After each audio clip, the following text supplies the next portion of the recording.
All right, folks, welcome to the breakout session, Debate, Abolish the Police or Reform Them. I will be your moderator for this particular event, and essentially we're going to share ideas. We all are on the same page when it comes to reducing and eliminating arbitrary police abuse. But some people want to take it a step further and eliminate the institution of municipal police altogether, believing that the community is better capable of handling the provision of security, or the market is better capable of handling the provision of security and defense than a monopoly municipal police department. Others think that the institution is necessary in order to level the playing field, in order to establish rules and guidelines that everyone must follow. There's various reasons for advocating on both sides, and today we want to have a nice civil discussion on the merits, the ups and downs of both positions. And today we are joined by Mike McDaniel. He's a blogger at StatelyMcDanielManor.com. That's Stately McDaniel Manor, MANOR.com. And he's going to be taking the position of Reform the Police. Joining him on the opposite side is Pete Eyre. He's one of the founders of copblock.org. It's a decentralized grassroots movement encouraging people to stand up for their rights, film the police. And he also happens to be an anarchist. So he'll be taking the position of Abolish the Police.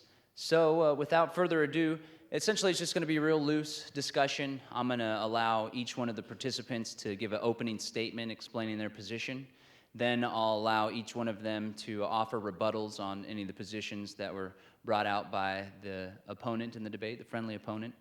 And then if there's any other discourse that they want to have amongst themselves to continue, or maybe I'll come up with some questions to ask them to clarify some positions or play devil's advocate. And then we're going to open up the floor for questions for you guys to come and give your position and also ask questions of the different panelists. So why don't we start with what seems to be the more commonly accepted position, at least in general, which is to reform the police. It seems like that's where most people are when discussing this.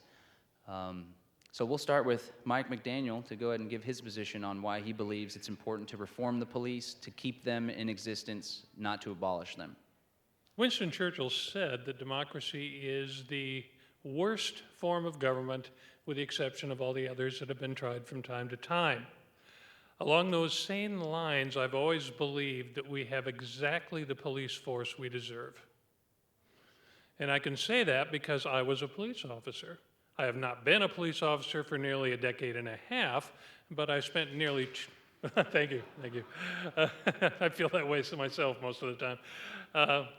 But I spent nearly 2 decades as a police officer, and I did just about everything a police officer can do. I was a patrol guy, a shift supervisor, a division commander, a detective, a juvenile detective, a SWAT guy.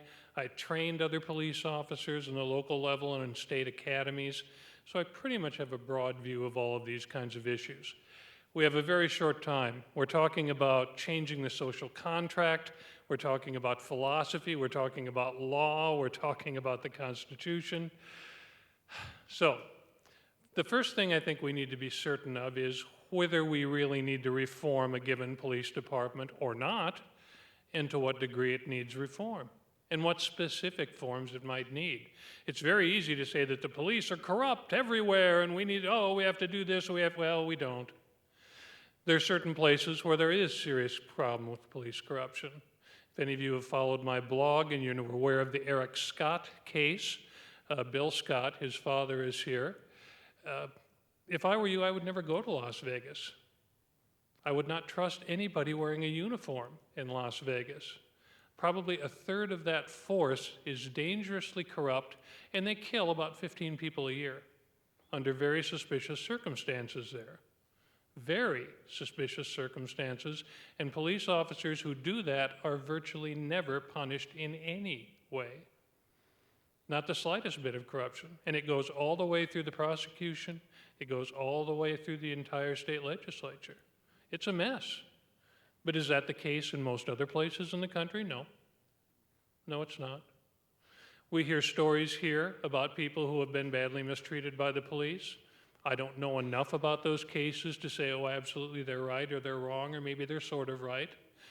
But we all need to be cautious about those sorts of things. It's very easy. Well, have you ever heard anybody get a traffic ticket and say, yeah, I really deserved that. The officer did exactly what he should have done? That cop gave me a ticket for no reason, man. And we don't like to admit those things. Is the issue we're dealing with one officer who made a mistake? Was it an honest mistake? Is it something that they'll probably never do again? Or is it a systematic issue, something that really needs to be reformed? There are systematic issues, certainly. Remember, though, the police are part of the executive branch. They're far downstream in the entire process, and the process starts with the legislature. We now live in a country, ladies and gentlemen, where our legislatures want to write a law about everything. There ought to be a law. Well, okay, we can make laws. That's what we do. And so they make laws. Do you realize that it's virtually impossible to drive without breaking the law? Virtually impossible to drive without breaking the law. Well, then we shouldn't let the police enforce those. Well, yeah, you have to. Yeah, what's the definition of justice when you get into an accident and the other guy gets the ticket? Yeah, you do need to have officers do that, but you have to pay them to exercise discretion. Why is that important? Very simple. It's against the law to have a taillight burned out, right? Should you get a ticket every time your taillight burns out? Or do you want an officer to have the discretion to say, hey, would you please get that fixed? Or here's just a repair order. As long as you get that taken care of and bring it back within a week, everything's fine, no ticket, no fine, no nothing. Keep in mind that the police serve some very important functions. First of all, they deter crime. Do they actually do that? Yes. Criminals work really, really hard to avoid being caught by the police. No question about it. They investigate crimes. If not them, who? Someone burglarizes your house. Do you or your neighbor know most of the burglars in your community? Do you know who to look towards to solve that crime? No. Police probably do. If they're doing their jobs properly. Do they mess up? Sure, sometimes. Absolutely. Okay. The police also prepare cases for prosecution. Keep in mind, folks, that many people assume that the police and the prosecutors are about the same thing, that they always support each other, they think the same way, they're kind of just one big corrupt enterprise. They're not. Very often the prosecution is very different than the police. They think very differently, they have very different goals, and very often prosecutors look down on police officers. They don't think they're very smart. Some aren't. Most are. There are very specific reasons why we need the police. Things that we cannot do for ourselves, just in the same way that we cannot build roads for ourselves. Yeah, I wish I could take time off from work. Yeah. Just the same way that we can't be a military by ourselves. There are many things, and again, we're getting into that philosophy. I mean, if there are some of you who believe we shouldn't have any government at all, woo! Yeah. I believe in limited government, absolutely. I believe we need a much smaller government than we have now. The bottom line is there are reasons that we do that. What we need to be sure of, folks, when we're dealing with these sorts of things, is that we're dealing with the right issue. Police officer did something, they arrested this guy, they beat them, they did something wrong. Okay, fine. Do you realize that police officers, police departments have their own internal rules and regulations? They all have a manual. Everybody should know about that. You should have a copy of that if you're a local activist group. And that way, when the time comes, you can go to those police administrators and say, okay, Officer Smith violated your own rules and regulations, number 24.6, number 37, number 38 in this circumstance. That's very different than going to them and saying, well, it's wrong, man. Well, yeah, it is, but here's why. How many of you have read the Constitution? I see one or two hands up. Okay? I mean actually read it, not when you were forced to in high school. Okay. Okay. You need to know the Constitution too. You need to know what the Fourth Amendment says specifically, what the Sixth Amendment says, what the Eighth Amendment said. You need all that. You need to know what the state law involved actually says. What are the elements of that law, and do the officers in their report prove those elements? Those are the basic things you need to know before you start complaining and trying to decide what laws need to be changed or what procedures need to be changed. Reform it? Sure, if it's necessary. And where it is, nothing works better than having a lot of citizens involved in making very specific demands, demands that are based in law and procedure and common sense. Up next, Pete Eyre, copblock.org. I appreciate your time, Mike, sharing your ideas, and all y'all for being present, making time not just to be at the session, but join the other folks here at the Peaceful Streets Summit this weekend. It's evidence of an awesome community growing. Last year I made it to the first summit, and I made a video called Peaceful Streets is Leading the Way, and I really think that they and everybody here is part of that, so appreciate it. But to get to the conversation at hand, a gentleman in the audience said, let's talk about the philosophical issues. I think this conversation is one that can be easily boiled down to when is the initiation of force just? And I would say that it's never just to initiate force. Mr. McDaniel noted that he's an advocate of limited government. So in that he means that the initiation of force to provide some goods and services is okay. A lot of us are here today. We recognize that sometimes people get away with violence, and a lot of times the institution that allows for that is called police or law enforcement. Someone has a badge, allegedly their friends get to investigate them. They claim sovereign immunity and all these other legal fictions. I was acting under color of law, or I was acting under the policy that I was trained under. But in reality, individuals are responsible for their actions, and we have to try to look to them and pander to their friends and appeal to people who claim the right to write text on paper that supposedly constrains or regulates our own actions, that makes us but slaves. And so I think we're free people, and as free people, we have the right to live and do what we think best, as long as we're not initiating force against each other. We don't need to look to a piece of paper to know what's right. We need to look inside of us. And I want to unpack some things. Again, if you were here this morning when I was speaking with Jacob Crawford, who I'm on tour now with the Police Accountability Tour, we talked about language, and I think the references to the law need to be unpacked. It's important for us who value, if we individually value liberty, to realize law, to not conflate legislation to be law. Whether you look to natural law or God's law, whatever higher law you look to, that's ultimately, at the end of the day, what I hope you'll look to guide your actions, what's inside of you and your conscience, irregardless of what people around you might say. So to differentiate between what someone puts on paper and says this is law, this is what you have to do, that's just legislation. That's text on paper. It doesn't have any more bearing over you than something I would put on paper and John would sign. If you didn't sign it, there's no such thing as a social contract, as we've discussed. So, Mr. McDaniel noted that, yes, there's some police agencies where individuals involved, there's a higher proportion of corrupt or heavy-handed people who work there. But, even the most, what Mr. McDaniel might say is the most peaceful or the epitome of a great police department, at the end of the day, those folks working there are still paid for with stolen money. They're telling people in that town or that city or county or state, we have the right to steal from you to protect you. And when you set up an institution like that, there's no way it can ever provide justice. There's no way it can ever be accountable. There's no way it can ever be fixed. The incentives built into that institution are to grow to be a police state. And it will grow that way unless we each individually withdraw our consent from those violent organizations, until we each start withdrawing our, calling them to try to solve our issues. We need to speak with each other. We need to learn how to communicate, solve our problems ourselves.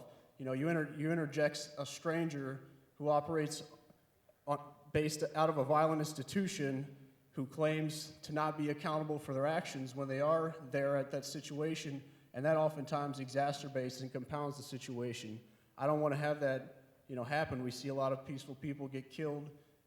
Again, the perverse incentives that are built into the granting of a double standard means that today there's millions of our friends and family that are caged, for actions that don't hurt anybody.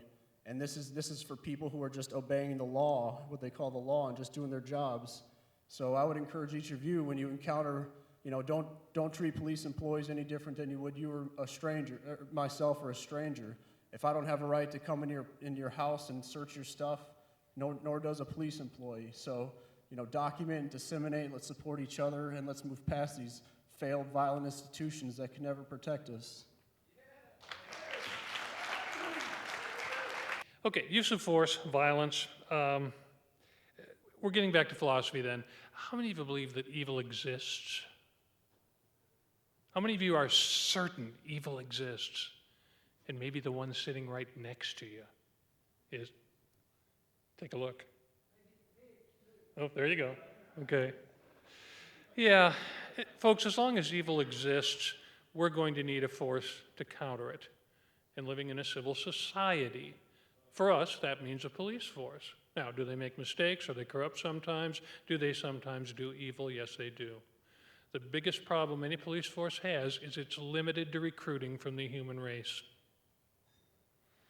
And we end up with some people who should not be police officers. We end up with some people who can be fixed, who might make mistakes, who might have wrong ideas and wrong thinking. Maybe they can be fixed, maybe they can be salvaged. Some can't. They need to be out of that business. No question about it. Richard Pryor used to do a wonderful skit. He'd say, I went to the penitentiary, I talked to the brothers, talked with the brothers, and thank God we got penitentiaries. Why did you kill the whole family? They was home. Believe me, evil exists. I've chased it down alleys, sat across it in interview rooms, fought with it. Yes, sir. Okay, he's talking about the evil combating evil, war and terrorism, that sort of thing. Again, you're getting into value judgments. I don't see the police as being inherently evil. I see the system not as being inherently evil. Evil is a characteristic of individuals rather than a system. A system can be poorly organized. A system can be damaging. A system can help people bring out the worst in their actions. Mr. McDaniel, my question is, being a limited government guy, not me, but you being a limited government guy, I could imagine you don't think government should provide the service of health care. Would that be safe to say? Generally speaking, depends on what you're talking about. Well, there's generally people that say they're limited government. They believe government should be limited to protecting life, liberty, and property, or the only services that government should provide should be contractual obligations. Defense is one that you obviously agree, right? What is it about the provision of defense, of security, that necessitates having government provided on behalf of the people? Do you not feel that the community themselves, by arming themselves or by doing neighborhood watch groups or by just being connected and being aware, or the market through private security institutions, do you not think the market or the community could handle that service, the provision of defense and security? What is it about the provision of defense and security that necessitates a monopoly state institution to provide that service? Yeah, that's a big issue. Okay. Here's the problem, folks. The police cannot protect you. Not only that, they have no legal obligation to protect you. Okay, look it up if you're not aware of it. Castle Rock v. Gonzalez is a Supreme Court case on that issue. This may sound outrageous, but it makes every bit of sense. If the police could be sued for failing to protect every citizen, who could afford a police force? Nobody could. Now, at the same time, we have legislators who want to prevent citizens from having the arms necessary. And again, we're talking about violence. Is violence sometimes necessary? Oh, yeah. Oh, heck yeah. No question about it. There are many people who want to prevent the average citizen from having the right to keep and bear arms. Now, on one hand, the police not only cannot protect you, they have no obligation to protect you, and you can't sue them if they don't, which is right. On the other hand, you shouldn't have guns. Now, keep in mind one other thing. You may not realize this. Most police officers, and I'm talking rank and file, the people who do the work, not administrators, they're politicians. Most police officers have no trouble at all with the average citizen having arms and carrying them. No problem at all. There are some who do, but most do not. Recent surveys, something like 90% agreed with that. It's called a Police One survey. You can look it up on my website. In fact, I have an article referencing that and linking to it right now.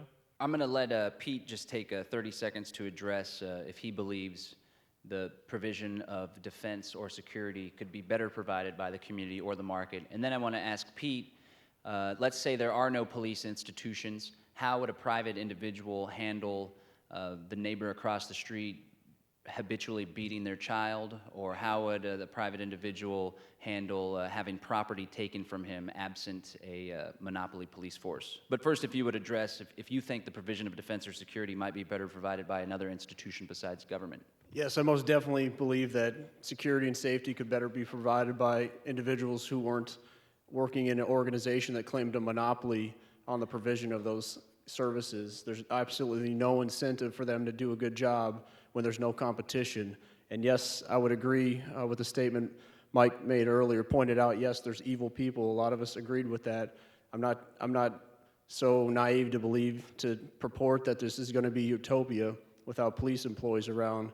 But what I know is that police employees and the organizations, the institution of it, is institutionalized violence. So when you allow for that to exist, you're saying they have a right to steal money from people to protect them. And once you create that double standard, it grows to what we have today, where in Vegas there's been no employee ever held accountable for being involved in a shooting, as is the case in Portland, Oregon, and a number of other towns. I want to live in a world where we each recognize that we all have the same rights, no matter where we're born or what color of skin we have. So how do we deal with issues that may arise? Definitely personal reputation is key, ostracism is key as we start getting to know our neighbors and not just picking up a phone and calling someone who claims to come protect us, and then creating and perpetuating these divisions. As we start to get to know each other and actually communicating and not be antagonistic and going to court where it's she wins and he loses, or he wins and she loses, but you have communication, and if need be, maybe someone that's respected, who's earned respect. It's not arbitrary authority, it's earned authority. Maybe someone who has earned authority, gets involved and here's the situation and makes some recommendations. And and then it's not win or loser. It's more over here, and it's more people can admit guilt, and they can determine ways to make each other whole if they've wronged them. And if they still choose not to make right the person they've wronged, then that's where transparency and documentation comes out. We look out for each other. If I know, for example, that Jacob assaulted you for no reason and he doesn't make right, I'll probably be like, hey, I'm not going to finish this tour with Jacob. He's not someone I want to associate with. And maybe I let his landlord know about depending on the severity of it, and he chooses not to rent to Jacob. Or maybe people stop selling him groceries, and it makes it very difficult until that person makes right. I used to be a big fan of the U.S. Constitution and think there was an immense value in the Constitution and the Bill of Rights. And then I started investigating the history of America and come to find out it wasn't shortly after the Constitution's passage that those in power were already violating the Constitution. They were already using it to put down the Whiskey Rebellion, for example. They passed the Alien and Sedition Act, which severely was contrary to the First Amendment. So I, for one, don't rely on pieces of paper or text on pieces of paper to secure my rights. But I do understand your position, and I'll let Pete address that briefly, and then we'll take the next question. Let's assume you were just born wherever you had no paradigm placed upon you in this society today. The Constitution as a word would mean nothing to you, and because you've not signed it yourself. And if we want to put the Constitution up on a pedestal, let's look at the Constitution. It says some people had more rights than others right from the start. People who had a darker complexion, weren't human, weren't equals. So I definitely don't want to go back to a document that says that. But what I would say is, if the Constitution, like the good parts of it that you might point to or that people think are ideal, it's either, as Lysander Spooner has said 140 years ago, it's either failed to prevent what we have today, or it's allowed, it's facilitated it. And that's the same thing to look at an institution that allows for double standards. The peace officers of yesteryear that you point to and advocate for, even they subsisted on stolen money. Even they said they had the right to cage people for victimless actions. And once you allow that double standard to exist, it grows to what we have today. And you talked about Iraq. I mean, that's not a fair comparison. This is an area that's been colonized and militarized by outside influences. People have been slaughtered. The private security that the local authorities might want to bring in, it's a monopoly. It's an extension of their monopoly. It's not a true competition. We, as people in the community, people who reside in Travis County, for example, don't have the right to fire the Travis County sheriffs or the Austin PD, even if Austin PD employees shoot a lot of people in town. I'm sure there was a lot of discontent I saw at the East Austin meeting a couple days ago. But what happens? More placating, more work inside the system. So the gang that I know of is the police. They have colors, they have lingo, they say they have a right to cage people and steal from people, and that's not a system I want to perpetuate. I think we can do better. We talk about people being arrested for photographing the police. Okay. No question that's totally legal. As long as the person doing the photographing is not in some material way directly interfering with an officer's ability to do their job, there is no reason they should even bother talking to a citizen about that, period. Now, if that's happening in a given community, and this goes back to that example I was talking about earlier, people need to go to that police chief and say, Chief, have you given an order to your people telling them that they will not, under any circumstances, bother people photographing them unless they're directly interfering with your ability to do your job? You haven't done that? When are you going to do that? Could I have a copy of the order when you've got it printed up? Okay, can we check back with you in 2 months to make sure that that's been reinforced? That's the kind of thing we need to do. That's the kind of accountability we need to have, because the police are ours. They represent us, and we have to keep on top of it. You know, the concerns of private police, I understand what you're saying, but the problems that were pointed out of people with money having influence and poor people with less economic means not being able to have justice in the system, that's what we see today. You know, I mean, we could do much better without, again, this criminal organization and the reliance on text written on paper by some people, and then trying to say, hey, you need to hold, and then allowing their friends to interpret that text to protect their other friends. I mean, all these folks we're talking about, the checks and balances aren't a good thing. They mean people are less culpable for their actions. It means people can pass the buck. It means if I'm a police employee and I go shoot and kill somebody, my buddy who's the public information officer is going to run damage control for me, you know, and my friends are going to investigate me. So we can do much better than that. I think there's something unique about the institution of government, and that literally allows people to get away with murder. You know, there's private criminals and there's public criminals, and one of the big differences is with the private criminals, you can shoot back, and sometimes you'll be seen as a hero, whereas with public criminals, if you shoot back, you'll end up with a felony or killed. So I believe that the reason why we have so much injustice in society right now is because the institution of monopoly police is able to get away with murder precisely because those institutions which are supposed to check the institution of police are part of the same institution, the state. And they're all buddy-buddy, not to mention sovereign immunity. So I think one of the things the Peaceful Streets Project is trying to do is to break through that veil of legitimacy and crack through the idea that just because you have a badge on your chest, you're the authority and that you have legitimacy in your actions, because far too many people believe that police actions are legitimate. So it's my opinion that in a genuinely free society with alternative institutions of defense and security, the individuals would be able to choose which outfit they have that represents them, that protects them, or they'd be able to strap up and protect themselves or form a neighborhood community watch or some sort of militia. You wouldn't have an institution forced upon you. You'd be able to choose which one. And if an institution becomes overtly unjust, the people would be able to disassociate themselves from that institution, and the institutions that are overtly unjust won't be able to make money because no one will provide them services. And if people don't want to have anything to do with some sort of private business, then they could just defend themselves on their own. So I strongly believe that absent the monopoly institution that prevents accountability, we would have a more just society. What do you think, Mike? When justice is for sale, I don't suspect it's going to be better than it is now. It's for sale right now. Not in the same way. when justice is in, okay, remember, when you talk about having a badge, the person with the badge on their chest has authority. They have power, we loan them. We each give them a little bit of our power to act on our behalf. It is our job to assure that they do that properly. So yeah, reform it when it's wrong, absolutely. That's our job, that's our obligation, and it's the obligation of the media. How's the media doing with that right now? With informing us about what's right and what's wrong and what we should be aware of? It does, sometimes. It does sometimes. It does if we're involved, if we're actively involved and aware of what's going on. My question is for Mike, and this goes to immoral laws, and there's a lot of those out there. So I'm wondering, in an environment where we have a police force, how does a individual police officer take a stand against an immoral law and say, no, I'm not going to arrest someone for selling raw milk. No, I'm not going to arrest someone for smoking a joint. No, I'm not going to arrest or harass someone for marrying more than one person or someone of the same sex or any of these other immoral laws. Because what I see in the police systems is people just can't effectively do that. So I'd like to know your opinion. Okay, really quickly, this is the discretion issue I was talking about. Individual officers in most police forces have enormous discretion, okay? But it's situational.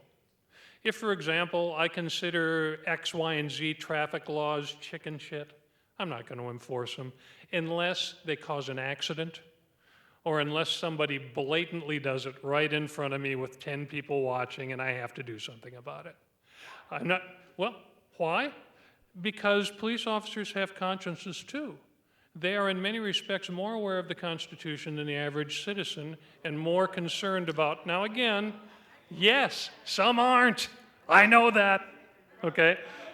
But they're more aware of that. You're talking about somebody smoking a joint?